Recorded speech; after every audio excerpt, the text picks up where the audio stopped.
CNN Prime.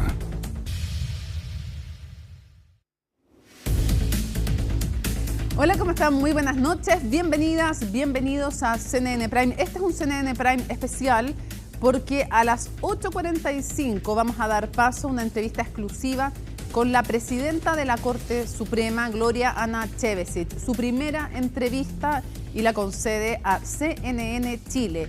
Hablamos con ella de casos de corrupción a fondo, corrupción que califica como la peor crisis desde el retorno a la democracia. Así de grave lo considera Gloria Ana Chevesic. Anuncia medidas, se pronuncia caso a caso, habla sobre el nuevo gobierno, también sobre Venezuela y repasa su historia y también califica cuál ha sido el momento más grave. ¿Hubo o no presiones políticas en el caso Mobgate? Parte de lo que dijo Gloria Ana Chevesic en esta entrevista exclusiva que a las 8:45 van a poder revisar y que también va a estar disponible en todas nuestras plataformas digitales. Pero comencemos de inmediato con esta jornada de titulares. El presidente electo José Antonio Kast se reunió esta tarde con el mandatario de Perú, José Scheri, para abordar temas de interés binacional como la lucha contra el crimen organizado y la migración ilegal. Previamente, Kast sostuvo un encuentro con empresarios del país vecino, quienes le pidieron que se facilite la inversión privada. La recién asumida presidenta de la Corte Suprema, Gloria Ana Chevesic, calificó la crisis del Poder Judicial como la peor desde el retorno a la democracia. En conversación exclusiva con CNN Chile, también abordó la situación de Venezuela y abogó porque prime el respeto al derecho internacional. Asimismo, dijo que pronto se va a reunir con el mandatario electo. El próximo 27 de enero, la Corte de Apelaciones de Santiago va a informar si acoge la querella de capítulos en contra de la ex jueza Verónica Sabaj, quien es investigada por su presunta injerencia en al menos 2 causas judiciales. Su defensa pidió al tribunal que se enfoque en analizar si los hechos se encuadran en el tipo penal del que se acusa a la ex magistrada. Y en temas internacionales, Estados Unidos incautó un petrolero con bandera rusa y otro barco vinculado a Venezuela. Desde Rusia, el Ministerio de Asuntos Exteriores exigió la devolución de los ciudadanos rusos que se encontraban a bordo de la embarcación. Todo esto y mucho más, aquí comienza CNN Prime.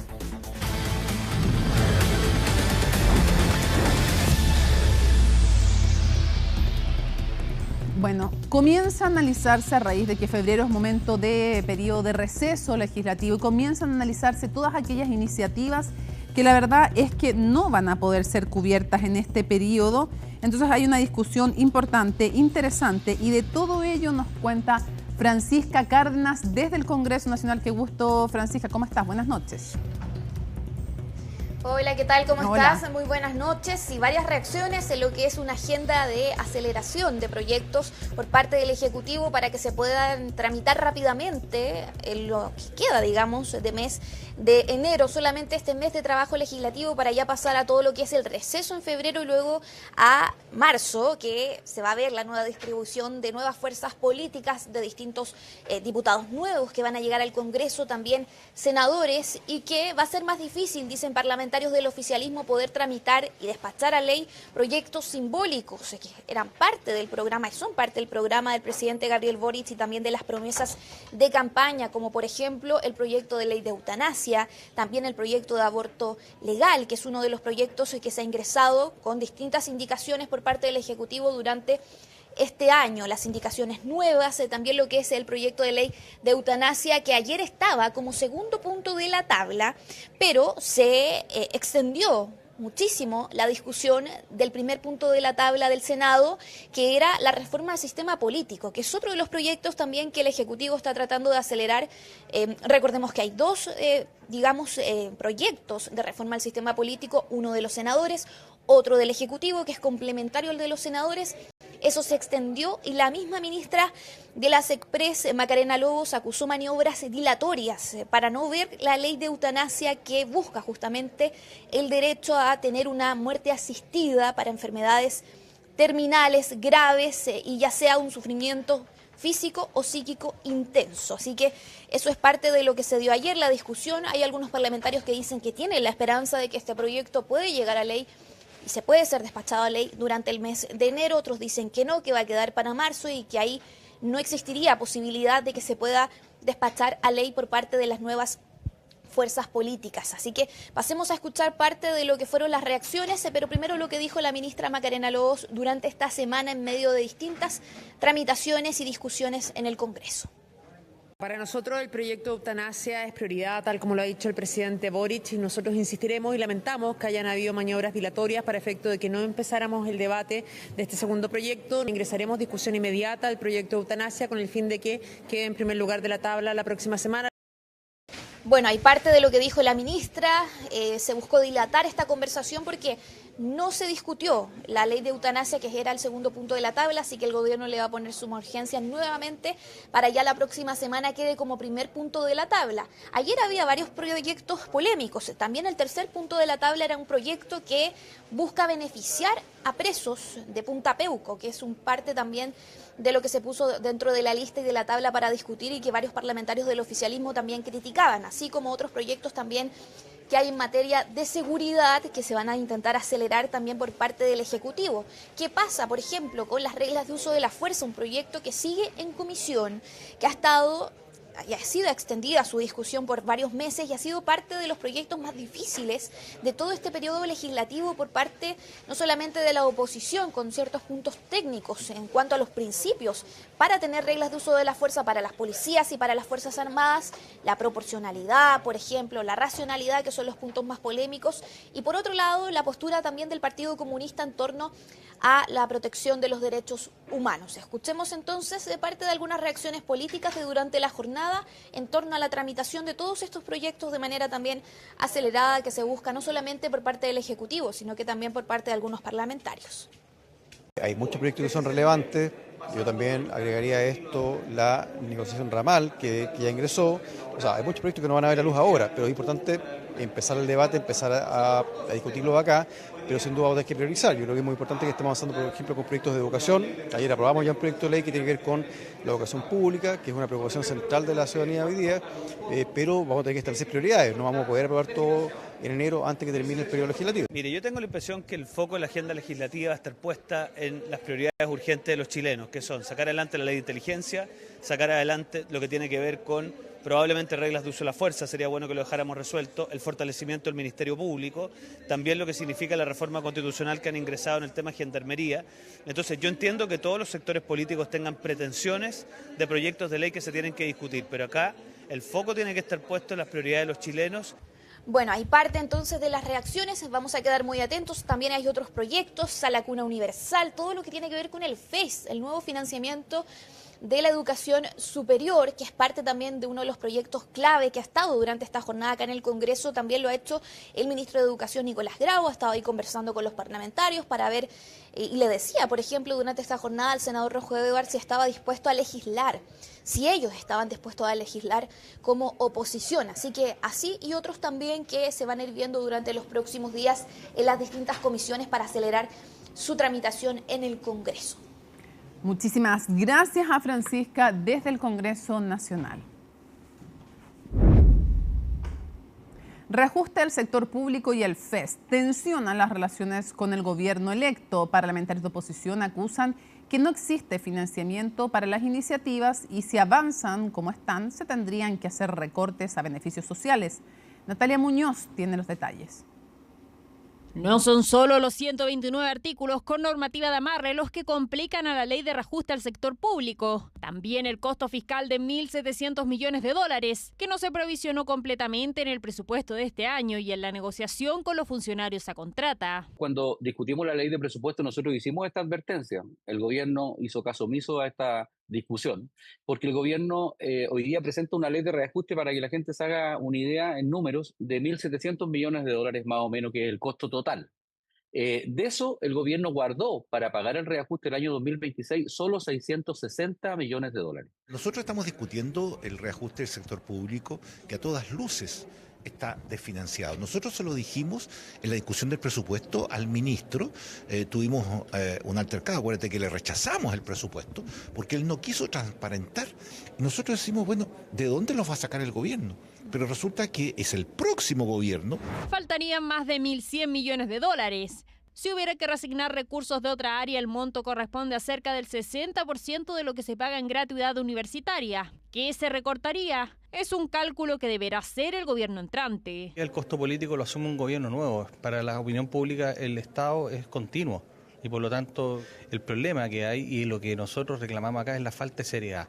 Por un lado tenemos un gobierno que llega a acuerdos con distintas asociaciones que se van a materializar en el gobierno futuro, con otras condiciones económicas, y los responsables de esos acuerdos no van a estar para dar la cara. Y este gobierno está siendo irresponsable y le prometió a Chile una serie de programas que serían financiados con la ley de presupuesto, pero que no está la plata. Eso es lo grave de esta ley de presupuesto, más allá del monto, sino que es que no está la plata para pagar los sueldos del Estado, que lo están haciendo como gobierno para hacer oposición al gobierno siguiente. En un ambiente tensionado, los miembros de la Comisión de Hacienda de la oposición ya adelantaron que no aprobarán el reajuste al sector público tal y como está, mientras que desde el oficialismo descartan que la iniciativa no tenga financiamiento. Se han hecho matemáticas por parte de la oposición que no son ciertas y que terminan confundiendo a la ciudadanía respecto de cómo van a recibir los servicios sociales que están garantizados por el Estado.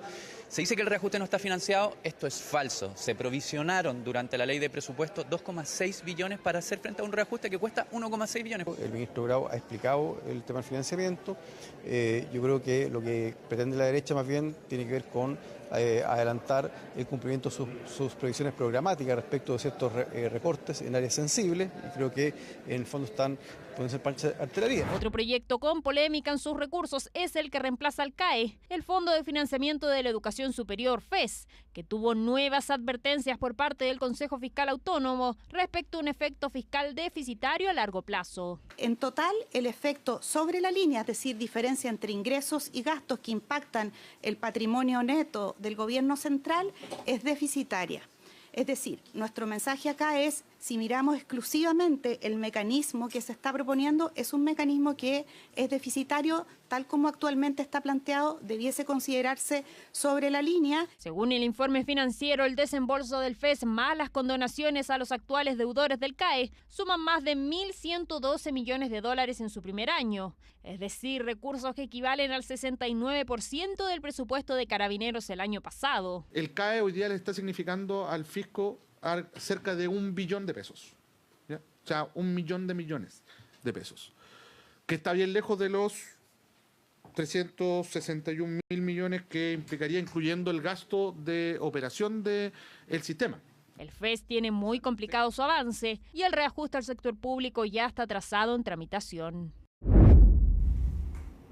Este 2026 Fundación Chile cumple 50 años impulsando innovación, tecnología y desarrollo productivo en el país, desde su rol clave en la industria del salmón hasta proyectos en educación y sostenibilidad. La institución conmemora 5 décadas marcando el rumbo de cómo Chile innova y se proyecta en el futuro. De eso vamos a ver el siguiente informe. Impulsar la innovación tecnológica y el desarrollo del país ha sido la misión de Fundación Chile desde 1976. Hoy, en 2026, esta entidad público-privada cumple 50 años, ocasión que se celebró con amplia convocatoria. 5 décadas de funcionamiento que han visto cómo Fundación Chile se ha transformado con el avance del tiempo. Nuestra primera etapa consistió mucho en crear muchas empresas innovadoras, varias de ellas dieron origen a sectores productivos totalmente nuevos, creando mucho empleo, porque no había sector privado en esa época. Hoy día estamos centrados en grandes problemáticas nacionales y globales, como sustentabilidad, cambio climático, desarrollo económico sostenible, desarrollo humano. Fundación Chile es una de las pocas instituciones, creo yo, que fue diseñada para pensar el futuro del país. Y es una fundación que pese a que hoy día la gente la confunde con las fundaciones sin fines de lucro, esta es una corporación de derecho privado, donde el Estado tiene de algún modo, es uno de los mandantes y tiene la necesidad de ir resolviendo problemas de la contingencia de Chile y tiene la capacidad de anticiparse a los desafíos que Chile va a tener en el futuro. Un puente entre privados y el sector público que ha impulsado industrias clave como la acuicultura, la forestal y la minera. Una institución que a través de los años lo que ha hecho es ser como un pionero en el desarrollo, sobre todo de sectores con mucha incertidumbre tecnológica y comercial, en los cuales los privados muchas veces no están disponibles para tirarse a la piscina, por decirlo en buen chileno, y que el tener una institución no solamente que tenga esa orientación, sino además conocimiento técnico dentro de la casa, capacidades científicas, tecnológicas, de alguna manera le dan un sello particular para hacer eso. Fundación Chile también ha impulsado proyectos de capacitación en conjunto con el Estado, como el exitoso Talento Digital, que busca preparar profesionales para las nuevas tecnologías. Personas que tienen carreras previas, técnicas muchas veces, incluso de liceos técnicos profesionales, y donde en la búsqueda de mejores oportunidades laborales se acercan a este programa Talento Digital, que certifica en distintas competencias en desarrollo de software, en soporte tecnológico, en desarrollo de páginas web. En esta celebración se llevó a cabo la firma entre Fundación Chile y Sofofa, que establece un marco de colaboración estratégico para impulsar innovación tecnológica y sostenibilidad productiva en el país.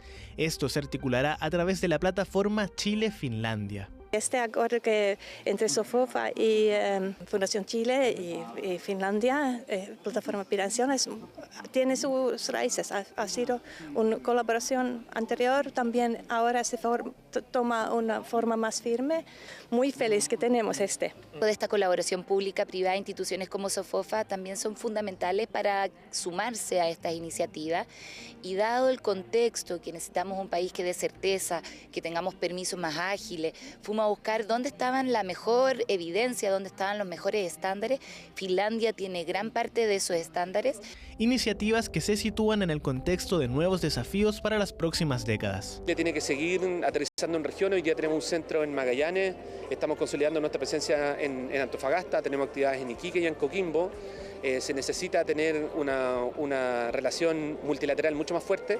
Fundación Chile tiene, de hecho nos han pedido varias veces que abramos fundaciones Chile-like, tipo Fundación Chile en Ecuador, en Colombia, en México. Con proyectos de innovación como Startup Lab .01 y nuevos acuerdos internacionales, Fundación Chile busca seguir aportando al desarrollo tecnológico y económico de Chile para los próximos 50 años. De inmediato nos acompaña en el estudio Alicia Contreras para seguir actualizando la crisis en Venezuela. ¿Cómo estás, Alicia? Buenas noches. Muy bien, ¿y tú, Mónica? Bien, siguen ocurriendo noticias. Esto no para, aunque muchos temen que comenzara a consolidarse, que de cambio de régimen nada por un buen tiempo. Exactamente, pero claro, siguen ocurriendo cosas durante la jornada, pero queremos partir primero con una noticia de último minuto, porque en Estados Unidos una mujer murió en medio de un tiroteo que involucra a agentes de ICE. Esto ocurrió en Minneapolis, en Minnesota, y lo que se sabe hasta ahora, lo que dice el Departamento de Seguridad de Estados Unidos, es que supuestamente alborotadores, así lo señala el Departamento de Seguridad, usaron un auto e intentaron atropellar a un agente de ICE. Los agentes de ICE son los agentes del Servicio de Inmigración que están encargados de hacer las detenciones de los migrantes irregulares que ordenó el presidente Donald Trump cuando llegó a su mandato. Dice entonces el Departamento de Seguridad que este agente temió por su vida ante la amenaza de estos supuestos alborotadores y disparó. También la secretaria de Seguridad, Kristi Noem, dijo que supuestamente acá este agente de ICE se vio amenazado en un acto de terrorismo y disparó. Y esto terminó entonces con la vida de esta mujer de 37 años de edad. Escuchemos primero lo que dijo Kristi Noem, secretaria de Seguridad de Estados Unidos. It was an act of domestic terrorism. Fue un acto de terrorismo doméstico. Nuestros agentes de ICE estaban en acción policial. Quedaron atrapados en la nieve debido al mal tiempo en Minneapolis. Intentaban sacar su vehículo y una mujer los atacó a ellos y a quienes los rodeaban, intentando atropellarlos y embestirlos con su vehículo. Un agente nuestro actuó con rapidez y a la defensiva. Disparó para protegerse a sí mismo y a quienes lo rodeaban. Entiendo que ella fue alcanzada y falleció. Seguimos recopilando información. Esto demuestra las agresiones que sufren nuestros agentes de ICE y las fuerzas del orden a diario. Sin embargo, hay videos y también lo que dicen los testigos que no coinciden con la versión que dan entonces las autoridades estadounidenses, versión que también señala Donald Trump, que dijo que acá esto fue un ataque de la izquierda del país en contra entonces de los funcionarios de ICE. Tenemos una imagen que fue grabada entonces cerca del momento en cuando esta mujer entonces es asesinada, muere por los disparos entonces de los agentes de ICE. Esto ocurre entonces en Minneapolis y según lo que dice el jefe de policía de la zona que acudió al lugar entonces después de que se reportara este tiroteo, ahí vemos el automóvil donde iba esta mujer entonces que se estrella después de recibir este disparo, entonces sacan a la mujer del automóvil. Lo que dice el jefe de la policía es que un agente se acercó al auto de esta mujer porque esta mujer estaba bloqueando la vía dentro de su automóvil. Un agente se acerca y ella comienza a alejarse dentro del automóvil, comienza a mover su vehículo, pero ahí en ese momento entonces se registran disparos y el auto entonces se estrella en un costado de esta calle. Muere inmediatamente esta mujer de 37 años, blanca, madre de 3 hijos, que no era ningún objetivo de los agentes de ICE. Básicamente se topan con ella porque bloquea entonces la calle y ahí el agente se acerca y no sabemos qué ocurre en este intercambio de palabras, pero finalmente termina con que él saca su arma, dispara y ella entonces se estrella su auto y muere en este hecho. Rápidamente las autoridades de la zona cuestionaron el actuar de los agentes de ICE. El alcalde de Minneapolis dijo que esta teoría de que él actuó en defensa propia es una estupidez, así lo dijo, y también exigió a los agentes de ICE que se retiraran del lugar. También el gobernador de Minnesota entregó un mensaje a Donald Trump y a Kristi Noem, dijo que esta forma de hacer política pública es una forma de actuar frente a la televisión, una forma de hacer reality show básicamente, y que este actuar improcedente, imprudente de los agentes termina con la vida de una mujer. Escuchemos lo que dijo el alcalde de Minneapolis y el gobernador de Minnesota, Tim Walz. Es poco lo que puedo decir para mejorar esta situación, pero tengo un mensaje para nuestra comunidad, para nuestra ciudad y para ICE. Al ICE, lárguense de Minneapolis, no los queremos aquí. Su razón declarada para estar en esta ciudad es crear algún tipo de seguridad y están haciendo exactamente lo contrario. Hay gente sufriendo, familias destrozadas. Llevamos semanas advirtiendo que las peligrosas y sensacionalistas operaciones de la administración Trump representan una amenaza para nuestra seguridad pública, que alguien iba a salir lastimado. Lo que estamos viendo son las consecuencias de una gobernanza diseñada para generar miedo, titulares y conflicto. Es gobernar a través de un reality.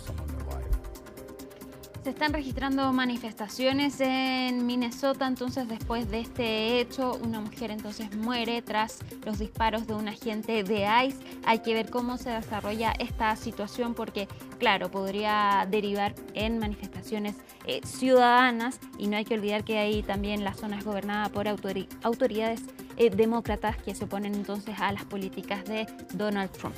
Vamos a cambiar de tema y nos vamos ahora sí a revisar qué es lo que está pasando con Venezuela y con Estados Unidos. Y la última información que tenemos de lo que ocurrió esta jornada es que Estados Unidos incautó 2 buques petroleros, uno cerca del mar del Caribe y otro ya lejos en el Océano Atlántico, uno con bandera rusa y otro entonces sin bandera, pero que está relacionado con Venezuela, dicen las autoridades.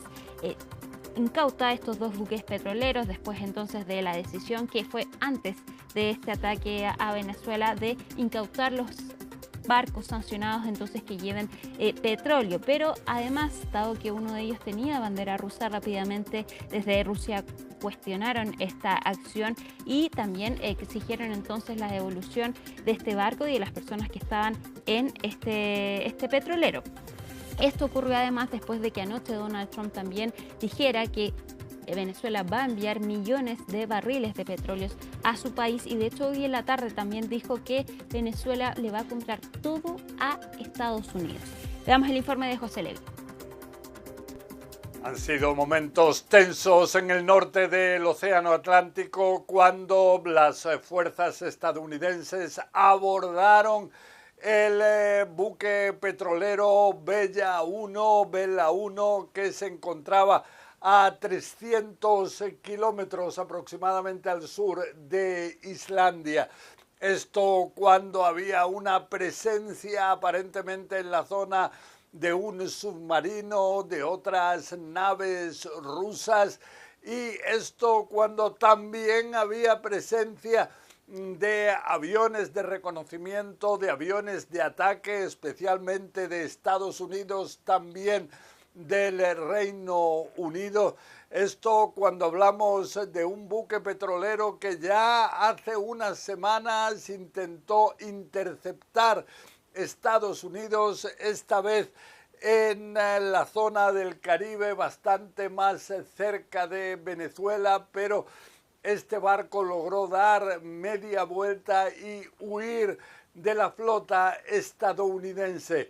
Y el cambio que efectuó fue el poner la bandera rusa sobre la nave, y esto llevó a que este país finalmente reconociera al buque como ruso y pidiera a Estados Unidos no interceptarlo. Pero lo que dicen en Estados Unidos es que este tipo de amenazas no va a impedir que ellos sigan actuando contra lo que consideran ellos violaciones del bloqueo que han impuesto a Venezuela. Y esto vemos que ahora lleva a Moscú calificar de piratería moderna lo efectuado por Estados Unidos. Es de señalar que con unas horas de diferencia también la flota estadounidense bloqueó otro buque petrolero, el Sofía, pero esta vez bastante más cerca de las costas venezolanas. Hablamos de que las tripulaciones son trasladadas a Estados Unidos, donde van a ser juzgadas. Esto cuando es de señalar que Estados Unidos asegura que el objetivo aquí es llevar a un bloqueo total de las exportaciones de petróleo venezolanas y de esta forma poder influir en la toma de decisiones que se adopte en Caracas. José Levi, CNN, Jerusalén.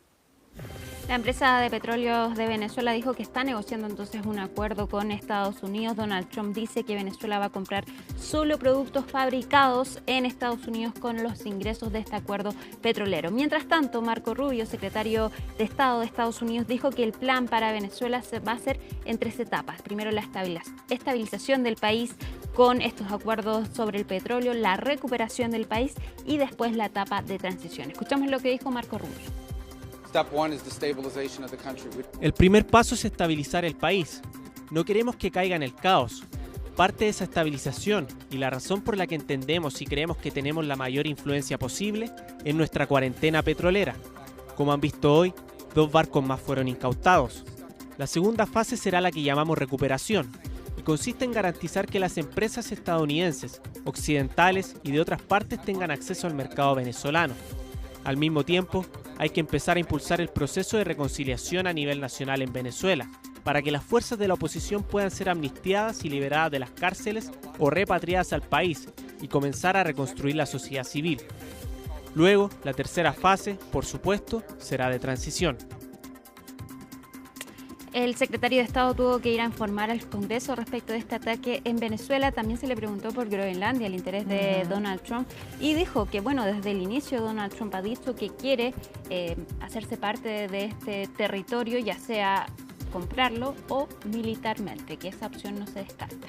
Ahora, en medio de todo esto de la geopolítica, de los grandes temas, bueno no olvidar a los venezolanos y la información que hay de organismos que vigilan y cuidan los derechos humanos. Es gravísimo como hoy día, a esta hora, 8:28 en Chile. La verdad es que en Venezuela lo que está pasando es que se intensifica la represión. Hay una represión brutal a periodistas, a disidentes. Gravísimo lo que está pasando en estos momentos en Venezuela. Sale un dictador, pero el régimen permanece incólume. Alicia, muchísimas gracias. Nos vamos juntas a la pausa y volvemos con más a CNN Prime.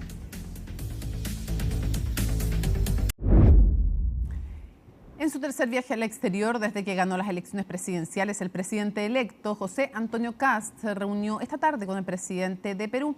Ambos destacaron la importancia del trabajo bilateral en temas como inversión, lucha contra el crimen organizado y la inmigración. Kast sostuvo además un encuentro con empresarios del país vecino, quienes pidieron que las nuevas autoridades chilenas faciliten la inversión privada.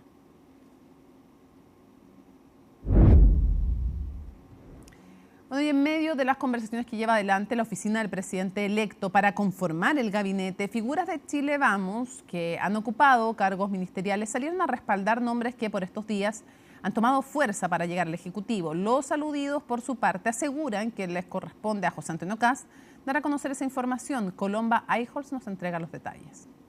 A pocos días de que se cumpla el nuevo plazo autoimpuesto por el presidente electo para dar a conocer su gabinete, más de una cara conocida transita por estos días en la Gloria 88. Algunos van simplemente de visita, pero otros ya cuentan con credencial para ingresar. Martina Rau, Claudio Alvarado y Jorge Quirós son algunos ejemplos, mientras que el senador José García Ruminot, que suena para encabezar la SECPRES, e Iván Poduje, carta para el Mimbu, han aprovechado de participar en encuentros. Hay que esperar los anuncios oficiales. El presidente electo, José Antonio Kast, tiene que tener hasta el último minuto la más amplia libertad, la total libertad para designar a su gabinete, así que yo les ruego que me excusen, me disculpen, pero no me voy a pronunciar sobre eso. El único que puede confirmar el nombre es el presidente Kast, y no ha confirmado nada, así que en ese contexto yo no me doy por enterado. Sin embargo, fue la propia secretaria general del Partido Republicano quien adelantó nombres que ya estarían confirmados, como Poduje, Arrau en Obras Públicas y Alvarado en Interior. Eventuales designaciones que un exministro de Sebastián Piñera ve con buenos ojos. A Claudio Alvarado lo conozco mucho, me tocó trabajar con él, tengo la mejor opinión y creo que en el puesto, si es que el presidente electo lo convoca, es un extraordinario servidor público con mucha experiencia, ¿no? Con mucha capacidad.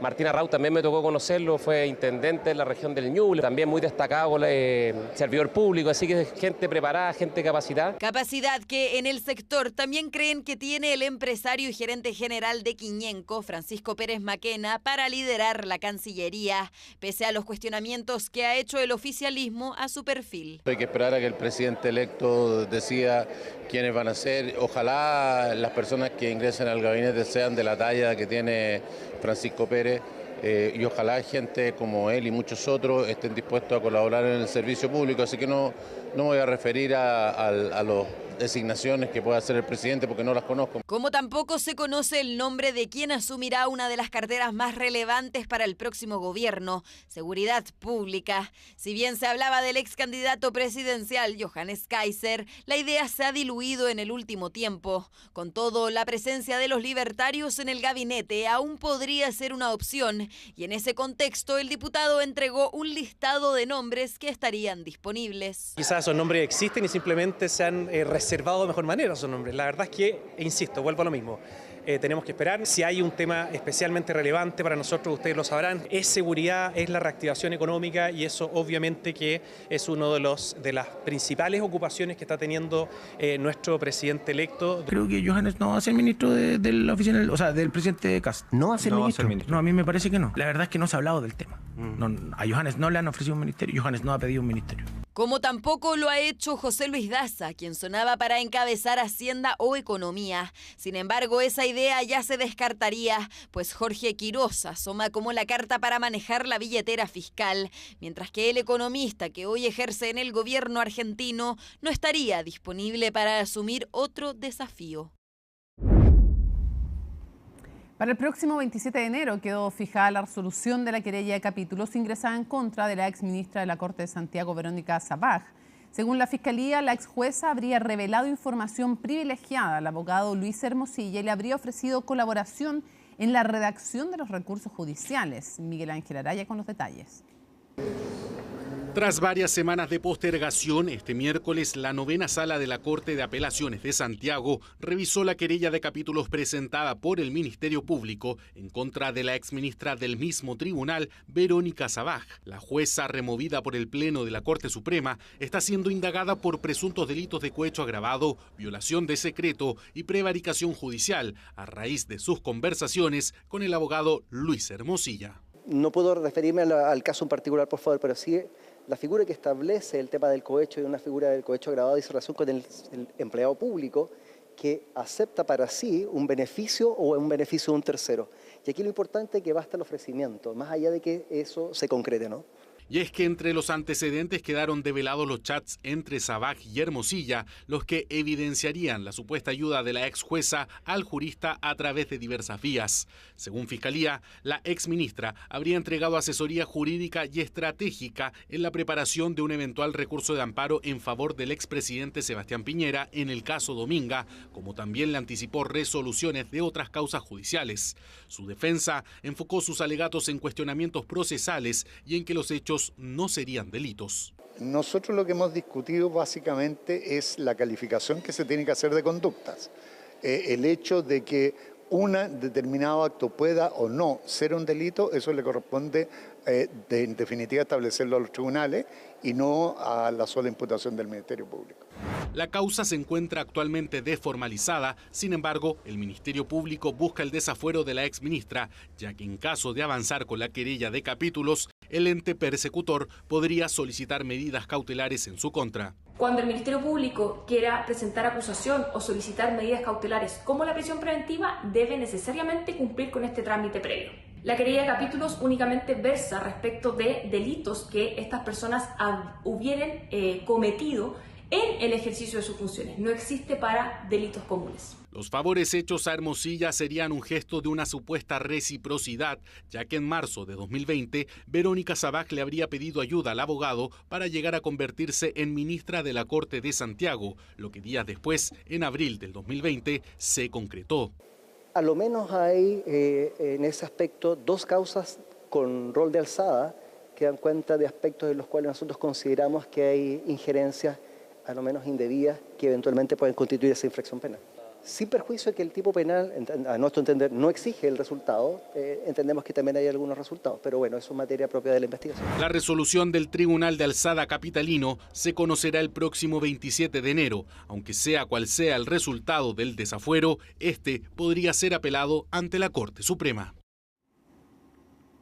Hacemos una pausa en este CNN Prime especial porque al regreso la entrevista completa, íntegra, entrevista exclusiva, la primera que da la nueva presidenta de la Corte Suprema, sin ningún corte de comienzo a fin, una conversación sobre todos los temas contingentes, próximo gobierno, Venezuela, los casos de corrupción, su propia situación, las dificultades que enfrentó antes de ser nombrada presidenta de la Corte Suprema. Al regreso, una exclusiva, la primera entrevista, la primera mujer que llega a la Corte Suprema, Gloria Anachevesic, en CNN Chile.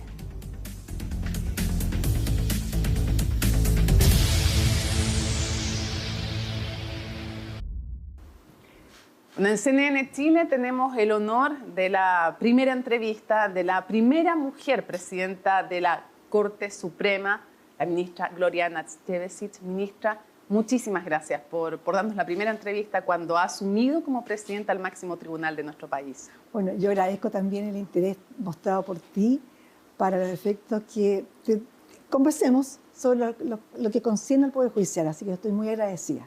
¿Sí? Ministra, ¿cómo toma y en qué consiste para usted el desafío no solo de ser la presidenta de la Corte Suprema, sino ser la primera mujer en 200 años que llega a este cargo? Bueno, es, como lo he dicho, una experiencia muy significativa porque, en definitiva, yo creo que eso impacta a la sociedad, a las niñas, a las adolescentes, a las mujeres, en el sentido que, no obstante existir barreras de género, con trabajo, con estudio, con perseverancia, se puede superar aquello y lograr lo que cada mujer necesite para poder desarrollarse profesionalmente. Se demoró harto la Corte Suprema en tener una presidenta, 200 años como harto, ¿eh? Bueno, en realidad es efectivo, sí. porque se ha cumplido una tradición institucional que en cierta medida es buena porque impide que haya ciertos grupos al interior de la Corte Suprema que vayan generando acuerdos para promover a alguien en particular. Que se respetara la antigüedad. Claro, para que se respetara la antigüedad. Pero obviamente yo creo que eso ha sido, se mantiene, no sé qué va a pasar en el futuro, pero lo importante es que en este momento la Corte Suprema, en este momento hay más mujeres que hombres. Sí, pues. Claro, Un hecho inédito en 200 años. Sí. Me imagino que entonces usted siente que va a ser una señal y un modelo, más allá de usted como usted, Gloria Ñacevich, sino que el que una mujer esté es inspirador para otras mujeres. Sí, yo creo que sí que inspira. ¿Y para las niñas? Sí, para las niñas. Y sabes que a lo mejor quiero contar, no sé si tengo tiempo. Sí, dele nomás. Mira, lo que pasa es que una relatora tiene una hija de 8 años, muy interesada en saber lo que pasaba. Ah, ya. Y cuando supo que a mí me habían nombrado como presidenta de la Corte Suprema, le dijo a su madre, mamá, por favor, felicítala de mi parte. Entonces, bueno, la relatora me dijo, mi hija que se llama Elera, sin H, le mandó muchos saludos y estaba muy feliz que usted haya sido nombrada. Ah, le dije, qué bien. Entonces ella le transmitió a su hija esto que me había transmitido, estas felicitaciones, pero le dijo, nanita de 8 años, le dijo, ¿y le dijiste que yo era presidenta de curso? O sea, era un mensaje, un saludo de una presidenta. De presidenta a presidenta. De presidenta a presidenta. Claro. O sea, empoderada. Claro, totalmente. Qué alegría que sea así, ministra. No, fue muy lindo, fue una ternura y yo no canso de comentarlo. O sea, cómo hasta una niñita de 8 años le impacta. Le impacta. Sí, pues. Sí. Ministra, ¿qué abogado, qué juez es un modelo para usted? ¿Qué abogado o qué juez es un modelo para mí? Nunca lo he pensado, no, yo creo que, o sea, una persona en particular o sí. No, ¿tiene un abogado, alguien que sea así como una referencia para usted? Es que nunca lo he pensado, así que no podría anticipar una respuesta. No, si usted tuviera que decirme cuál ha sido hasta ahora alguno de los momentos o el momento más duro de su carrera, más difícil o más desafiante, ¿cuál sería? Asumir el caso Mopgate, ¿sí? Fue bastante duro, con una presión que se sentía en el medio ambiente, pero que en realidad a mí no me hizo mella. Yo sabía que tenía un compromiso conmigo misma y, bueno, y con la justicia, con el Poder Judicial, de cumplir mi labor a cabalidad. Pero se sentía en el ambiente la presión política. Bueno, evidentemente, claro. Sí, eso existía en los medios de comunicación social. El ministro de Justicia a la época me dijo que yo era la señora Mop. ¿Cómo sintió cuando le dijeron señora Mop? En realidad, bueno, bien despectivo, primero pensé Ministerio de Obras Públicas, ya. Pero después, claro, o sea, el significado era la señora de la limpieza, pero bueno, estaba limpiando. O sea, no me causó o sea, bueno, fue incómodo. ¿Fue despectivo? Que un ministro de Justicia dijera eso y que después dijera en otra oportunidad que lo más probable que iban a morir todos los imputados, o en este caso los procesados, antes que yo fallara, dictar una sentencia.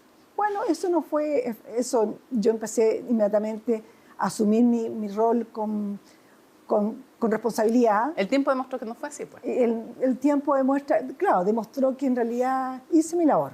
Pero fue despectivo con usted. O sea, decirle señora Mop. Sí, bueno, no sé. Bueno, si consideramos que él me estaba descalificando como que fuera la señora limpieza, bueno, puedo considerarlo así, pero también hice una limpieza que era necesaria y que eso motivó que se dictaran leyes con la finalidad de regularizar los pagos que se estaban efectuando en el Ministerio de Obras Públicas, en la Dirección General de Concesiones, y tengo entendido que en muchos ministerios. Que se hacían en billete, los sobresueldos que se reconocían. Ahora, lamentablemente se llegó a un acuerdo para que el Servicio de Impuestos Internos dijera que no eran tributables. Claro, y como increíble eso, ¿no? Y además nunca se creyó. O sea, no. Claro, entonces, bueno, pero eso fueron unas posturas respecto a las cuales yo no puedo... Acuerdos políticos. Claro. Ahora, yo le quiero preguntar, porque siempre hubo una duda, quiero preguntarle después de su gestión, ahora cuáles son sus prioridades, pero antes, una duda que siempre quedó del caso Mopgate. No respecto a que usted hizo su trabajo, pero sí respecto de si en ese famoso se le dijo tecito en que la cita el entonces presidente de la Corte Suprema, Marcos Libedinsky, a su casa, si es que efectivamente la presionó o no para que usted no citara a declarar al expresidente Ricardo Lagos o para que hiciera o no hiciera algunas cosas. No, nunca, no. Mira, a ver, fue una reunión privada, yo no voy a dar a conocer, más aún si él ha fallecido. O sea, no puedo yo decir algo que en realidad él no tampoco está en condiciones de poder defenderse y decir, no, eso no lo dije. Así que no. ¿No se va a referir a eso? No me voy a referir a eso. Ya, pero ¿hubo algunas otras presiones? Bueno. ¿Le llegaron mensajes en su momento? Bueno, la opinión, o sea, hubo una prensa muy fuerte en contra mía. En una oportunidad en un diario de Clinic, salí en una facha bastante... Sí, lo recuerdo. Muy degradante, se puede decir. Pero... ¿Usted diría que la política impulsó una campaña en su contra, en la opinión pública, de alguna manera? Puede ser, sí. Ya ha pasado tanto tiempo que eso quedó en el pasado para mí. Ya no, yo doy vuelta a la página y sigo adelante, sí. Y en ese seguir adelante, primero antes de preguntarle para entender cuáles son sus prioridades como presidente de la Corte Suprema, primero quiero preguntarle un poco su diagnóstico. Usted dijo ayer en su discurso, han sido años horribles para el Poder Judicial, lo cual es evidente, pero me gustaría ponerlo en contexto. ¿Qué tan horribles han sido estos años? ¿Usted diría que es tal vez la peor crisis que ha sufrido el Poder Judicial desde el retorno a la democracia? Yo creo que sí, en solo tener en consideración que 5 ministros de altos tribunales, los tribunales superiores de justicia, 2 de la Corte de Apelación de Santiago, 3 de la Corte Suprema, es un hecho inédito, nunca antes visto. O sea, nunca creo que a nadie se le pudo imaginar que pudiera estar pasando aquello. O sea, usted diría que sí, es la crisis más grave del retorno a la democracia. Sí, porque además también están involucrados conservadores de bienes raíces y notarios. Sí. Entonces realmente era... Y políticos y abogados. Bueno, bueno, sí, por lo que se ha dado a conocer por la prensa, claro. Sí. Y por los audios que hemos conocido y las pruebas que ya son de público conocimiento, claro, por eso no estamos cometiendo ninguna infidencia. Ahora, ¿por qué usted considera que esta crisis es tan grave? ¿Qué valores, ministra, se están afectando? Los valores propios que debemos velar que se respeten, la independencia, la imparcialidad, el decoro. Yo creo que lo fundamental es la independencia y la imparcialidad. Sí. Ministra, es de público conocimiento, no cometo ninguna infidencia si digo que hubo un intento de operación para que usted no llegara a ser la presidenta de la Corte Suprema. ¿Cómo lo vivió usted? En realidad eso nunca se... Hay audios incluso. ¿Ah? Hay audios, WhatsApp. Ah, no, sí, en realidad sí, escuché esos audios y me sorprendió. Pero a lo mejor soy un poco ingenua, uno cree que eso es una conversación entre 2 personas que están a lo mejor hablando de más. Nunca me imaginé que podía ser así. ¿La sorprendió? Sí, me sorprendió en realidad. De mala manera, me imagino, obviamente. En realidad me sorprendió. Sí, lo encontré muy extraño que un conservador de bienes raíces con un notario, tengo entendido que esos eran los cargos que desempeñan estas personas, estuvieran hablando de que un ministro, o sea, creo que a esa altura ya era un exministro, estuviera él promoviendo otra persona para los efectos de que asumiera como presidente de la Corte Suprema. Pero eso nunca se habló en el Pleno, nunca nadie dijo esto no es verdad, esto es efectivo, porque en un tribunal colegiado no hay ningún inconveniente que alguien diga, oiga, ¿sabe que yo quiero ser presidente de la Corte Suprema o yo quiero ser presidente? Incluso cuando le correspondía al ministro Guillermo Silva, el exministro Cisterna, Cisterna lo verbalizó y lo puso... Claro, lo que pasa es que usted bien sabe, porque uno ha reporteado este tema, y usted sabe que aquí no era solamente que alguien más quisiera ser presidente, sino que la idea es que usted no lo fuera porque había un temor de que usted iba a llegar a intentar impulsar mayor transparencia y limpieza. Y ese era el temor de fondo. Pero a ver, mira, efectivamente el presidente, la presidenta, en este caso yo, tengo ciertas atribuciones, deberes que cumplir, que están expresamente establecidos en el Código Orgánico de Tribunales. Pero quien tiene la facultad de disponer si algo se va a investigar o no es el Pleno. Entonces sí, claro, si cualquier investigación, o sea, cualquier denuncia, incluso anónima, yo la habría llevado al Pleno para los efectos de efectivamente que se investigara. Porque siempre he pensado que una investigación, por anónima que sea, te da la posibilidad a la persona que se le estaría imputando un hecho contrario a la probidad, defenderse, ¿ya? Y traigo ahora a colación en la ópera El Barbero de Sevilla, hay un área que habla de la calumnia, que empieza como un vientecillo, que después va aumentando y llega después a ser ya realmente una cosa atroz que le están imputando a alguien, y qué mejor que tenga la posibilidad de defenderse y hacer efectivo el derecho a la defensa. Claro.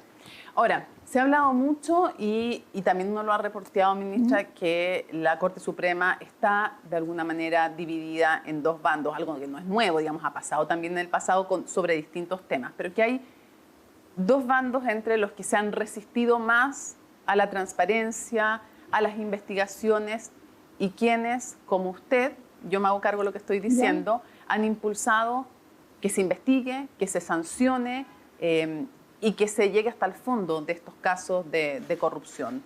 ¿Cómo va a ser para recomponer las confianzas al interior de la Corte Suprema? A ver, yo creo que una muestra de que la Corte Suprema tiene la intención y el firme propósito de investigar todo es cuando surgió el ministro Sempertegui. Porque cuando se dio a conocer en un medio de prensa escrita estos viajes... En reportea.cl. Claro, unos viajes con unos abogados que habían conocido una causa, inmediatamente el Pleno de manera unánime ordenó la investigación. Entonces, eso a mí da cuenta de que como que no sé si ha cambiado la percepción o se han dado cuenta que es menester investigar, que es mejor. Por eso, usted diría que algunos al interior de la Corte Suprema se han dado cuenta que es necesario. Yo creo que sí, o sea, en ese momento fue unánime. O sea, todos los ministros que estaban presentes... Pero es una actitud distinta a lo que había pasado antes. A ver... No todos habían estado en esa línea. Efectivamente, en un momento hubo resistencia a la Comisión de Ética. Sí, y harta. Claro, sí, efectivamente, es así porque, claro, se dice que es una comisión que una exministra dijo que era una comisión que estaba de facto, una comisión muy especial que no habría que reconocerle valor, pero esa comisión de ética estaba en un auto acordado de la Corte Suprema que tiene fuerza vinculante y además era precisamente para investigar nuestros actos, solamente de miembros de la Corte Suprema. Sí, claro. O sea, que mejor que un par... Pero hubo resistencia, claro, y esas palabras las dijo la exministra Letelier, que descalificó esta comisión de ética. Vamos a volver a lo de la ética, pero antes, ¿cuáles son las prioridades de su gestión? A ver, como yo dije, mejorar la opinión que tiene la ciudadanía, la sociedad en general, o sea, recobrar que haya confianza, credibilidad en el quehacer del Poder Judicial, porque como lo dije en mi discurso, somos 14.000 funcionarios aproximadamente, y en este caso concreto sí, son 5 ministros, 5 miembros de Tribunales Superiores de Justicia, pero tampoco puedo afirmar ni negar si hay otros que han cometido o que están cometiendo. Pero sí te puedo afirmar que la gran mayoría de todos nosotros, los que trabajamos en el Poder Judicial, son personas honestas y que estamos trabajando esforzadamente para cumplir con nuestra misión. ¿Y su objetivo principal entonces es recuperar la confianza ciudadana? Recuperar la confianza, claro, sí. ¿Usted sabe que hoy día los ciudadanos no confían en el Poder Judicial? Claro, porque además está este problema, claro, de falta de probidad que ha sido, como ya dije, un gran problema que hemos estado viviendo durante este tiempo, que se ha ido dilatando porque se ha ido entregando la información de manera parcelada, ¿ya? Entonces, nos libramos de una y viene otra. Claro, si hubiera salido todo junto, podríamos haber analizado, haber actuado más diligentemente, o sea, más rápidamente. Pero ha sido una constante que espero que no haya más casos. Y pero si no los puede descartar. Claro, no los puedo descartar, y si lo hay, que se hagan las denuncias para poder investigar, porque no tenemos un control interno de estar verificando, de estar controlando tu conducta privada. O sea, eso es imposible. Vamos a ir a eso porque quiero preguntarle también sobre eso, pero antes, ¿usted está consciente de las altas expectativas que hay sobre su presidencia en la Corte Suprema? Yo sé que usted no actúa sola y que la Corte Suprema es un cuerpo colegiado, pero ¿usted está consciente de que usted ha generado altas expectativas? Cuando la nombraron, vimos, yo creo, todo Chile vio las imágenes, aplausos, tenía un corredor de gente saludándola. Sé que ayer también, en el primer día, en una tradición, juntó más gente que muchísimos otros presidentes de la Corte Suprema cuando han asumido, de gente que le ha dicho que espera mucho de usted. ¿Siente el peso de esa responsabilidad en sus hombros o no? Sí, pero creo que con trabajo, convocando, escuchando a todos los intervinientes, a todos los que participamos, todos los que trabajamos en el Poder Judicial, se puede lograr, por lo menos, abordar el asunto del atraso, que eso es inevitable, eso existe. O sea, el tema del atraso, los fallos. El atraso, los fallos, pero usted siente el peso de altas expectativas en usted. Sí. ¿Sabe que está? Ahora, veamos algunas cosas prácticas. Por ejemplo, ¿es para usted prioritario cambiar el sistema de nombramientos de los jueces y específicamente también los de la Corte Suprema? Hay un proyecto constitucional que modifica el sistema de nombramiento y que crea un Consejo Superior del Poder Judicial y que además nos libera de una serie de cargas, o sea, de trabajo no jurisdiccional. Y esto lo viene sosteniendo la Corte Suprema desde el año 2014, una jornada de reflexión. ¿Es urgente encarar el cambio del nombramiento de los jueces también de la Corte Suprema? Yo creo que sí. Bueno, este proyecto de reforma constitucional que está, creo que el 15 vence las indicaciones al proyecto, según me manifestó ayer el ministro de Justicia. Tiene que avanzar. Se parece que donde está la discusión, donde no hay claridad, es cómo va a estar conformado este Consejo Superior de Nombramiento. Consejo Superior. Sí. ¿A usted le gustaría que la política tuviera menos injerencia en el nombramiento de los jueces de la Corte Suprema?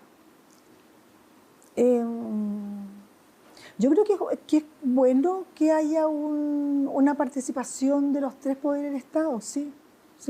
O sea, pero debiera ser más transparente. Bueno, obviamente, tal vez también que en el Senado se hiciera la posibilidad que... aquí el presidente que nombra, que nomina. Sí. Y ahora ya está instalado en el Senado de que la comisión respectiva escucha al nominado por el presidente de la República, le pueden formular sus preguntas, manifestar inquietudes pero que se termine con todas estas reuniones, transacciones, conversaciones, claro, sí, en realidad intercambio de favores. Claro, sí, eso es verdad. ¿Ha sido bien nefasto eso? Sí, en realidad, sí, efectivamente la comisión y posteriormente el Senado, que es el que en definitiva vota, tuviera presente aquello, sería... O sea, eso es lo correcto, en realidad lo correcto. Y que se cambie el sistema. Claro. Se debe cambiar también el sistema de nombramiento de los notarios y de alguna manera, porque ha sido súper difícil. ¿Usted cree que tiene que haber un cambio? ¿Por qué esta connivencia entre magistrados, políticos, jueces para los nombramientos de las autoridades que van favores, vuelven favores? Es también importante abarcar y meterse con el tema de los nombramientos de los notarios. Es que eso ya... Bueno, la ley empieza a regir en abril. Pero fue tímida la reforma, ministro. Pareciera que sí. Sí, y tiene algunos aspectos bien complejos, porque no obstante que deja a los fiscales, al fiscal judicial de la Corte Suprema como jefe de servicio, a los fiscales de los diferentes cortes de apelaciones a cargo de velar por el correcto cumplimiento de las labores de los conservadores y notarios. No obstante eso, lo disciplinario lo tiene que conocer la Corte de Apelaciones respectiva. Entonces es una cosa rara. O sea, fue tímida la reforma. Claro, pareciera que sí. Pareciera que hubo... Y parece que hay un lobby, parece que hubo ¿qué? ¿Es cierto? No. Bueno, pareciera por lo que se ha sabido, pareciera que, bueno, lo ha dicho el exministro Larraín, sí, pues, que salió A y terminó B, claro. Y que hay mucho lobby, mucha presión para que no se hagan cambios profundos. Bueno, hubo resistencia, pero al final salió este proyecto, esta ley, que ya creo que entra a regir en abril, y que establece un nuevo sistema de nombramiento que, bueno, a ver... No con todos los cambios que se quisieran, por eso digo yo, o sea, hay un lobby muy fuerte, hay una resistencia muy fuerte. Que la hubo, claro. De hecho, lograron que no saliera la reforma original. Claro, exactamente. Pero independiente de aquello, yo creo que lo importante son las personas que van a ser elegidas, creo que es por la alta dirección pública, para que esto prospere. O sea, van a ser nombrados por la alta dirección pública. En la medida que ahí se cumple realmente el objetivo, yo creo que habríamos superado ya un problema que ya era insostenible. Quiero, primero, para que hablemos de los casos de corrupción en la Corte Suprema, primero como una declaración general, ministra. ¿Cómo va a ser para enfrentar la resistencia que sigue siendo fuerte de quienes se oponen dentro y fuera del Poder Judicial a que se investigue a fondo los casos que ya surgieron y los que pueden surgir en el futuro? ¿Cómo va a enfrentar esa resistencia? A ver, como dije yo, estoy partidaria que las denuncias puedan ser anónimas, porque aún existe el temor reverencial. Claro, un funcionario se debe ver un poco comprometido, o sea, complicado, de denunciar que el juez o la jueza que trabaja en su tribunal incurre en actos contrarios a la probidad, porque eventualmente puede afectársele ya sus calificaciones, si se trata de una contrata, no le renuevan la contrata, pero en la medida que se hagan, y creo que el Pleno podría estar avanzando en aquello, porque si bien el acta no prohíbe las denuncias anónimas, se ha entendido que las denuncias anónimas no deberían ser, que la persona debería ser responsable de lo que denuncia. Pero se me ocurre a mí que el Pleno va a estar en esa postura que sean anónimas. ¿Y usted va a respaldar con fuerza, va a ser capaz de resistir las presiones para que estos casos no se investiguen? Es que yo ya lo planteé en el Pleno en cuanto que deberían aceptarse las denuncias anónimas o con reserva de identidad, y quedamos de estudiarlo, y creo que el lunes lo vamos a analizar aquello. Creo que más de algún ministro comparte esa postura. La ministra María Teresa Letelier, exministra de la Corte Suprema, María Teresa Letelier, que está siendo también investigada aún por el caso Topógrafo, estas interceptaciones irregulares telefónicas a periodistas y también exfuncionarios del Ejército. No le quiero preguntar por eso, sino que ya le voy a preguntar por eso, pero por otra, ella dijo una frase que fue bien polémica, que todo Chile yo creo que se enteró y la recuerda. A raíz de toda la polémica, porque si ella la habrían ayudado y quién la habría ayudado a llegar, de hecho, el juez Juan Poblete, si la había ayudado a llegar a la Suprema o no, con quiénes, y que ella después le devuelve la mano contándole cosas de la Suprema. Ella dice en medio de un pleno, dice, comillas, aquí nadie llega a la Suprema por obra del Espíritu Santo, y que los encara a todos en el pleno diciéndole aquello. Sé que lo dijo, evidentemente. ¿Cómo le cayó a usted esa frase? Aquí nadie llega por obra y gracia del Espíritu Santo. Muy mal, porque no puede generalizar. A lo mejor ella lo ha hecho, a lo mejor otros lo han hecho, pero no puede generalizar. En todo caso, lo más repudiable en esta situación es que un ministro de una Corte de Apelaciones estaba actuando, actuando para que se nombrara a alguien, a uno u otro, descalificando a uno o a otro, y como lo dije en el Pleno, bueno, parecía una agencia de votos. Y eso, ¿se refiere a Antonio Ulloa? Sí, exactamente. ¿Sí? Eso sí que es muy grave. Porque a lo mejor, claro... Una agencia de voto y de empleo. Bueno, pareciera que también iba por ahí. Sí, sí. Pero usted... Pero lo sintió como ofensivo cuando dice que nadie llega por el Espíritu Santo. Usted no le debe favores a nadie. No. Entonces, por lo mismo lo siente más ofensivo. Y yo creo que hay muchos que están en la misma situación mía. Sí, sí. Ahora, ¿qué le parece que el Parlamento haya destituido a 3 jueces de la Corte Suprema y a 1 de la Corte de Apelaciones? Hay quienes han respaldado aquello y otros no. ¿Cómo lo opinan? Más allá de que existe la facultad constitucional, nadie está cuestionando aquello. ¿Pero es conveniente que esto ocurra? Bueno, si no hemos actuado con celeridad que se requiere, y el caso es gravísimo, y estar ejerciendo una facultad, yo no tengo que respetar aquello, ¿ya? Pero, porque además hay que tener presente que el Senado actúa más rápidamente, o sea, el Congreso Nacional, porque los plazos son diferentes.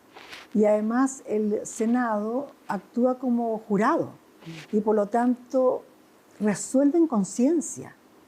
En cambio, nosotros tenemos todo un procedimiento que primero tiene que ser, iniciarse un proceso disciplinario. Aquí se aprueba, nosotros tenemos que valorar la prueba conforme a la sana crítica, o sea que es muy diferente el sistema que rige de valoración de la prueba, porque tenemos que dar fundamentos, o sea, no puede ser contrario a la lógica, a las máximas de experiencia. Los tiempos son distintos, dice Y usted. los tiempos son distintos. Pero entonces usted lo valora positivamente en el sentido que pudieron actuar más rápidamente frente a casos gravísimos. Sí. Y vamos a esos casos, a ver algunas pinceladas sobre algunos. El caso de Ángela Vivanco, destituida por la Suprema, pero además sancionada por sus propios pares. Sí. En resumen, ¿cuál es su opinión de la actuación de Ángela Vivanco? Usted, yo sé que fue, ya es de público conocimiento, que tuvo un episodio bastante duro con ella. Duro estoy diciendo en el calificativo ético, si de eso estamos hablando, esto no es un tema personal. ¿Cuál fue su opinión respecto a su actuar? Bueno, gravísimo, y queda todo eso debidamente consagrado, considerado en los fallos que dictamos en la Corte, y eso fue unánime. O sea, la sanción máxima que se le impuso fue 4 meses.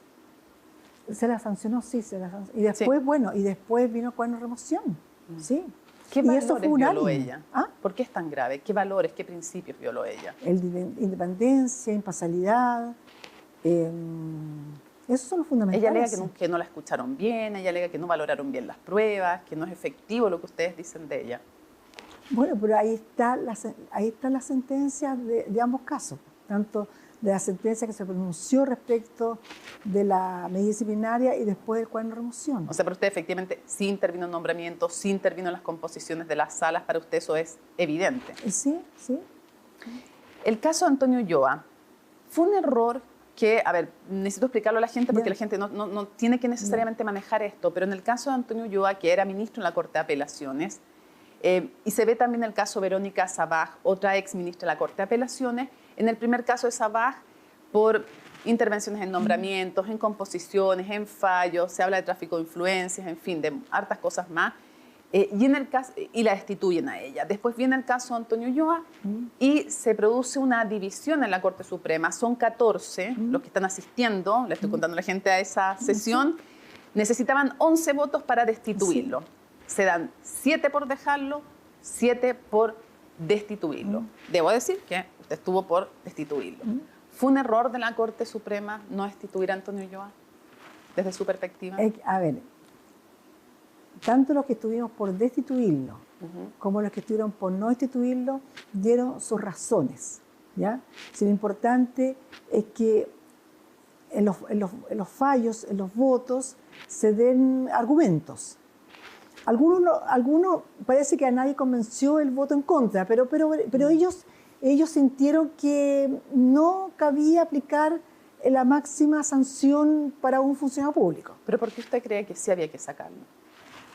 También porque para mí para que le explique a la gente que no lee esos fallos, que no va a leer todo el... Era muy grave que se mantuviera como ministro, ya sea en la Corte de Apelaciones de Santiago o en cualquier otro lugar que hubiera sido trasladado, porque los hechos en que incurrió para mí fueron gravísimos.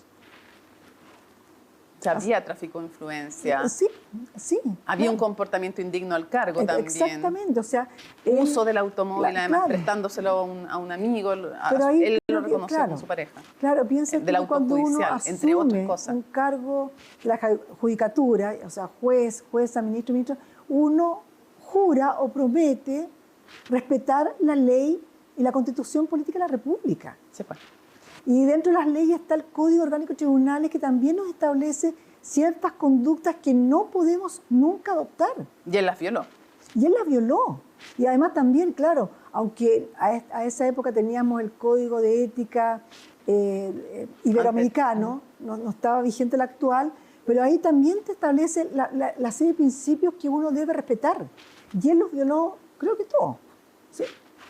Y en el caso del juez Simpertegui, siempre está siempre me equivoco en la forma de su nombre, pero quiero preguntar, porque él en el fondo, Reportea.cl, Nicolás Sepúlveda, da a conocer que viaja en 2 cruceros con abogados que representaban causas en las cuales él falló.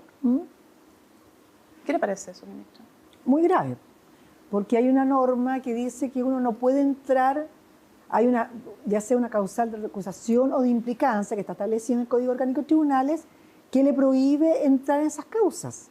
Y además hay una práctica en la Corte Suprema y en las Cortes de Apelaciones que tan pronto llega una causa, se estampan todas las inhabilidades. Lo primero que a ti te preguntan cuando tú asumes, te pasan un papelito, dígame todas las inhabilidades que usted tiene, con parientes, con amigos, con abogados, con instituciones, y uno las estampa ahí para que las partes litigantes puedan saber. Claro, porque si no, no tienen cómo saber. No tienen cómo saberla, claro. Ya, pero yo voy a ser abogado del diablo. Ya. Voy a ser la abogada de Simpertegui. Sin muchas ganas, pero voy a hacer ya. Ya. Entonces, él dice, es que yo no sabía cuáles eran los abogados. Es que es su obligación saber, o sea, él, perdón. Era su obligación saber. O sea, era su obligación estampar, cuando asumió aquí, quiénes son sus amigos. ¿Qué abogados, con cuáles abogados tiene una relación de amistad que le resta imparcialidad? Claro. ¿Ya? Entonces, eso no lo hizo. O sea, no puede decir, oiga, nunca me contaron.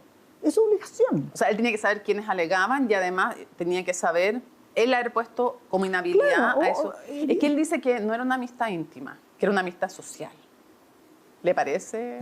Bueno, pero parece que los hechos dan cuenta que no era tan social. O sea, viajar en 2 oportunidades con ellos y justo se ve la causa y después viaja, no sé, pareciera que en realidad yo... Demasiada casualidad. Claro, demasiada casualidad. Oye, bueno. Y esto otro que dice que hubo un argumento en algún momento que antes que incluso hablara la Corte Suprema en entrevista con CNN, el presidente del Colegio de Abogados lo descalificó, dijo eso, no, por favor. Que varios, Antonio y yo en algún momento, de hecho, cuando nosotros denunciamos un hecho en que él no se inhabilitó a pesar de ser amigo uno de los abogados, él dijo, y lo repitió Simpertegui después, que la inhabilidad era solo para las partes, pero no implicaba a los abogados de las partes. El presidente del Colegio de Abogados dijo, por favor, eso es torcerle el espíritu de la ley. ¿Usted qué dice? Pienso igual. Piensa como el presidente del Colegio de Abogados. Porque las partes no pueden llegar sola a una corte, a un tribunal. Las partes necesariamente tienen que venir asesoradas o representadas por un abogado. O sea, se extiende la inhabilidad a los abogados. Claro. Vamos a otros casos. Perdón, y lo dice la doctrina y la jurisprudencia sobre la materia, así que no... ¿Sí? Hay casos que están en la justicia paralelamente a ya haber sido destituidos jueces por el Parlamento, de lo que ustedes hagan internamente, esto sigue su cauce en varios de los casos en la justicia. Por ejemplo, el caso Vivanco, la jueza Letelier, por el caso Topógrafo, me refiero en ese caso, y varios más. ¿Le preocupa que terminen ex altos miembros del máximo tribunal siendo condenados o tal vez incluso en prisión preventiva previamente a una eventual condena? Bueno, en realidad va a ser muy, para mí, dramático, sí. Sí, pero bueno, eso lo maneja el Ministerio Público, es el Ministerio Público, el fiscal que tiene la causa, quien tiene que solicitar las medidas privativas de libertad que estime pertinente o una medida de menor intensidad. Eso queda... Pero va a ser dramático. Va a ser, sí. ¿Y si hay condenas finalmente penales? También, sí. Creo que no ha habido nunca condena penal contra un miembro de un Tribunal Superior de Justicia. No tengo recuerdo. Y todavía no sabemos qué es lo que va a pasar con exfiscales, abogados, el ministro Ulloa, el ministro Poblete. O sea, esto sigue todavía por bastante rato más.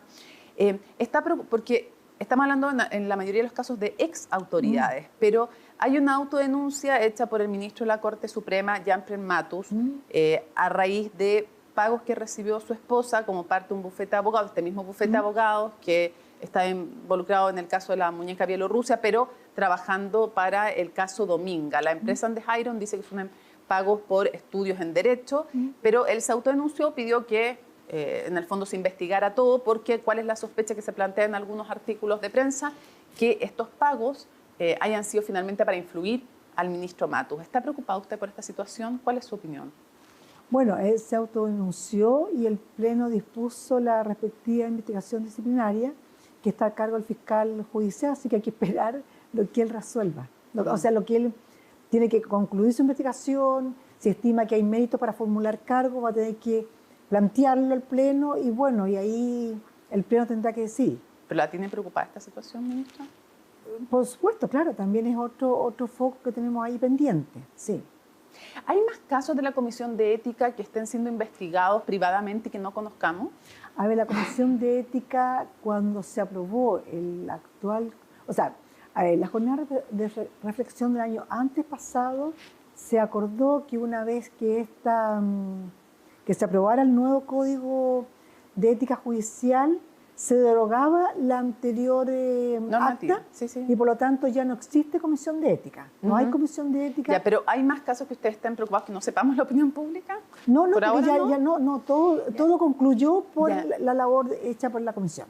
¿Va a haber en su gestión un compromiso porque haya mayor transparencia en los conflictos de interés entre ministros de la Corte Suprema, ministros de Cortes de Apelaciones y abogados, partes, amigos, familiares? O sea, ¿va a haber un énfasis especial? ¿Podrían, por ejemplo, sumarse respecto a lo que han hecho otros poderes judiciales en temas de transparencia más activa? ¿Va a haber un compromiso en su gestión con eso? Es que las obligaciones de transparentar existen y entiendo, bueno, y tenemos la obligación de declaración de patrimonio, la declaración de intereses, que está en la ley. Incluso hemos aumentado la declaración de intereses respecto de autoridades que no están establecidas en la ley.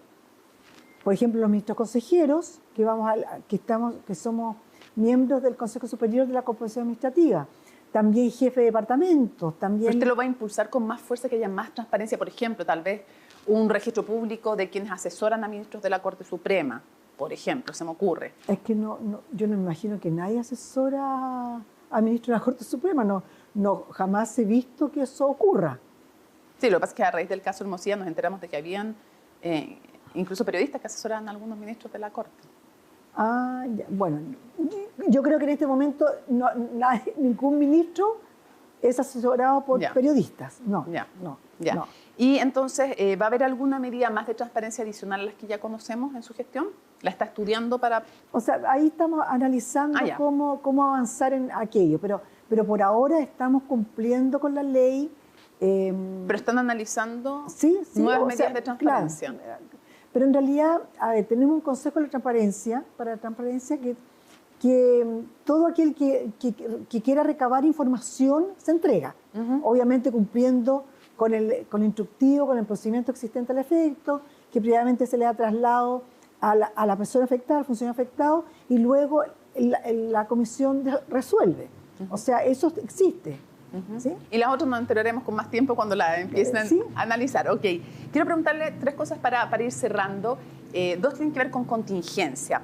Lo primero, el diputado Johannes Kaiser, junto con su partido, ha dicho que están estudiando la presentación de una querella por prevaricación o incluso eventualmente una acusación constitucional en contra de los magistrados de la Corte Suprema que, intentando dar cumplimiento a un fallo de la Corte Interamericana de Derechos Humanos, le subieron las penas básicamente a condenados que habían sido beneficiados con este tema de media prescripción. Entonces yo quiero preguntarle, porque, bueno, ¿qué es lo que dicen ellos? Estoy tratando de resumir en el fondo lo que dice el diputado Kaiser y otros, que hay prevaricación, que aquí ya había cosas juzgadas, que en el fondo vuelven a revisar a raíz de lo que dice la Corte Interamericana, que hay una ficción jurídica, que cómo vuelven a juzgar, ya meterse en algo que ya estaba cerrado, que no existía que en el fondo que es ilegal lo que hicieron, que no es incluso si están estudiando una acusación constitucional, eventualmente podría ser inconstitucional.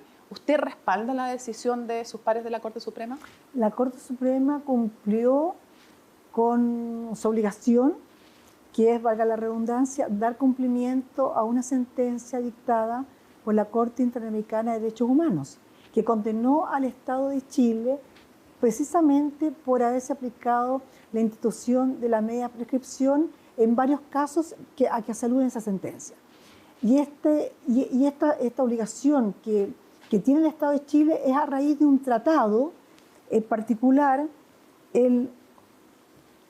la Convención Americana sobre Derechos Humanos denominada Pacto de San José Costa Rica. Costa Rica, sí. Claro, que fue, mira, dice con fecha 22 de noviembre. Pero cuando ellos dicen que ya era cosa juzgada y que están volviendo... Bueno, pero es que si nos estamos sometiendo, el Estado de Chile se está sometiendo a una jurisdicción internacional, a la jurisdicción, tenemos que cumplir aquello, tenemos que respetar los tratados. O sea, usted dice que es plenamente constitucional y legal lo que han hecho los jueces. Evidentemente, sí. ¿Y qué le parece que los amenacen con una querella por prevaricación o con incluso una eventual acusación constitucional? Yo creo que ellos están tranquilos, y yo lo estaría. Cumplí con mi obligación de cumplir, valga la redundancia, con un tratado que hemos aprobado. O sea, usted lo respalda. ¿A usted le parece que es correcto lo que hicieron? Que el Estado de Chile adoptó. Y que, por lo tanto, tiene que ser cumplido por los tribunales chilenos. ¿Le diría algo al diputado Kaiser? No, nada. Bueno, él tiene derecho a plantear sus argumentaciones, pero yo, como si yo estuviera en el lugar de mis colegas de la segunda sala, yo estaría muy tranquila. Otro tema de la contingencia, bueno, usted sabe lo que ha pasado en Venezuela y se ha anunciado por parte de la Fiscalía que van a pedir una declaración, van a intentar pedir una declaración de Nicolás Maduro en el contexto del caso Ujeda, que usted bien conoce, ¿no? Y también otra de las cosas que se está estudiando eventualmente es el intento de pedir una extradición de Diosdado Cabello. En las condiciones actuales parece bien difícil, digamos, aquello, digamos. Le pregunto a usted, ¿cómo ve esa situación? ¿Cree que a raíz de lo que ha pasado hay posibilidad de que se avance algo más en Venezuela en este caso, o usted ve que todavía esto está muy difícil? Bueno, ¿y los Estados Unidos qué le parece la idea de pedir una declaración de Nicolás Maduro? A ver, debo entender que la Fiscalía de Chile, el Ministerio Chile Público quiere chileno, pedir que declare Maduro. Bueno, puede hacerlo, sí, a través de un exhorto internacional, ¿esa es la idea? Sí, no veo el inconveniente que pueda declarar, que declare, y bueno, y de hecho eso ha surgido cuando de afuera nos piden que se tome la declaración a alguien y eventualmente pedir la extradición. También es un mecanismo que está establecido en nuestra legislación. Ahora, cualquier extradición hoy día a Venezuela, en el caso me cambio al caso de Diosdado Cabello, parece bien imposible. ¿Quién sabe? A una dictadura es bien difícil. Bueno, pero hay que hacer a lo mejor las gestiones igual. No veo cómo anticiparnos a una respuesta negativa. Sí. Usted como presidenta del máximo Tribunal Supremo, como cabeza en el fondo del Poder Judicial chileno, ¿va a tener alguna relación con el Poder Judicial venezolano? ¿Se puede? Yo no sé cómo es eso, se lo pregunto desde la completa ignorancia más absoluta. No sé, porque me estoy arriesgando yo con esta calificación, no la estoy involucrando usted. Hay una dictadura en Venezuela, aunque hayan sacado a Maduro, digamos, sigue habiendo, no hay elecciones libres, en fin, está la segunda del anterior régimen. Entonces, ¿el Poder Judicial chileno puede tener trato reconoce el Poder Judicial venezolano en ese contexto de un país donde hay una dictadura, donde no hay separación de poderes? ¿Tiene trato, no tiene trato? ¿Cómo es eso? No tengo idea cómo es, o sea, se lo pregunto desde la ignorancia. Chile forma parte de la Cumbre Judicial Iberoamericana, que considera a todos los países de América Latina y también España y Portugal. Y Venezuela está dentro de esa cumbre. Y consecuencialmente nos relacionamos de Poder Judicial a Poder Judicial con el Poder Judicial de Venezuela, y hay un representante de ellos, así, yo soy coordinadora nacional por parte de Chile. Venezuela tiene su coordinador nacional, tanto el Poder Judicial como el organismo que tiene como el Consejo de De Magistratura. magistrado. ¿Y a usted le parece que es un poder independiente el Poder Judicial venezolano? Es que la Cumbre Judicial Iberoamericana, que considera a todos los países de América Latina... No se puede meter en eso, dice usted. No se puede meter. Ya, pero usted como presidente de la Corte Suprema, ¿cuál es su opinión sobre el Poder Judicial venezolano? ¿Puede darla? No puedo darla. No, porque son mis pares. No puede Claro. darla. ¿Y puede darme su opinión como ciudadana, una opinión general de lo que vimos en estos días en Venezuela? ¿Y por qué? Porque se ha dado una discusión súper interesante en el ámbito del derecho internacional, ministra, y me gustaría saber qué piensa usted entre quienes, voy a tratar de ser fiel a la representación de las posturas que hay en pugna, entre quienes dicen aquí lo más importante es que sacaron a un dictador, dicen uno. Estados Unidos, que sacó al dictador desde Venezuela, literalmente lo sacó. Otros dicen, aquí se ha violado el derecho internacional y nunca por el derecho internacional se debe irrespetar, en el fondo, esos principios que exigen pasar por ciertos mecanismos colectivos para validar el uso de la fuerza. La fuerza no puede ser autorizada unilateralmente, a menos que haya una agresión directa entre dos países en guerra. Y otros terceros que dicen, esto tiene más matices, pero hay que ver, además, si va a irse a una transición o si básicamente se saca un dictador y queda otro.